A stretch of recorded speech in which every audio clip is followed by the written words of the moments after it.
এখনো পর্যন্ত বিচার বিভাগ, নির্বাচন কমিশন, জনপ্রশাসন এবং পুলিশ সংস্কার কমিশনের মতো বিষয়গুলো নিয়ে যে আলাপগুলো, দুদক সহ এই বিষয়গুলোতে আমরা এখনো আলাপ শুরু করতে পারিনি।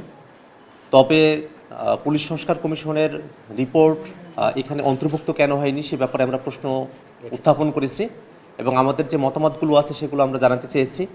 একই সাথে আমরা যেমনটা মনে করি যে বাংলাদেশে বর্তমানে যে সংবিধান রয়েছে এই সংবিধানের মধ্য দিয়ে একটি গণতান্ত্রিক পরিবেশ নিশ্চিত করা সম্ভবপর নয়, বরং এখানে প্রধানমন্ত্রীকে যেমন একচ্ছত্র ক্ষমতায়ন করা হয়েছে তার মধ্য দিয়ে সাংবিধানিকভাবেই স্বৈরতন্ত্র প্রতিষ্ঠিত হবার সুযোগগুলো রয়েছে।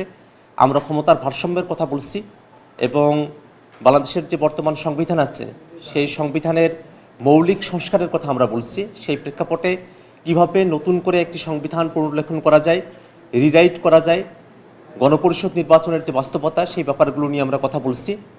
সংবিধানের মধ্যে ইতিমধ্যে আমরা যে বিষয়গুলো নিয়ে কথা বলেছি, নাগরিকদের যে মৌলিক অধিকার সেটা যেন নিরঙ্কুশ হয় এবং আমাদের ক্ষমতার হস্তান্তরের প্রক্রিয়া যেন শান্তিপূর্ণ হয়। একই সাথে আমরা বাংলাদেশের বিদ্যমান যে রাজনৈতিক কাঠামো আছে সেখানে শুধুমাত্র আইন প্রণয়নের ভিত্তিতে নয়, যেন রাজনৈতিক দলগুলোর মধ্যে সহাবস্থান এবং আস্থার ভিত্তিতে আমরা ক্ষমতার হস্তান্তরের যে প্রক্রিয়া আছে সেখানে আমরা ঐক্যমত্যে পৌঁছাতে পারি, সে ব্যাপারে আমরা গুরুত্ব আরোপ করেছি, আমরা কথা বলছি। আমরা আশাবাদী যে আমাদের মধ্যবর্তী যে আলোচনার বিরতিতে আমরা এখন আছি, এর পরবর্তীতে আমরা আরও আলোচনার মধ্য দিয়ে আজকের যে আলোচনাগুলো আছে সেগুলোর আমরা একটা ফাইনাল কনক্লুশন আপনাদের সামনে আমরা উপস্থাপন করতে পারবো। এই পর্যায়ে পর্যন্ত আমাদের এই পর্যন্ত আলোচনা হয়েছে। আমাদের আলোচনা শেষ পেয়ে আমরা আমাদের পূর্ণাঙ্গ ব্রিফ আপনাদের সামনে উপস্থাপন করব।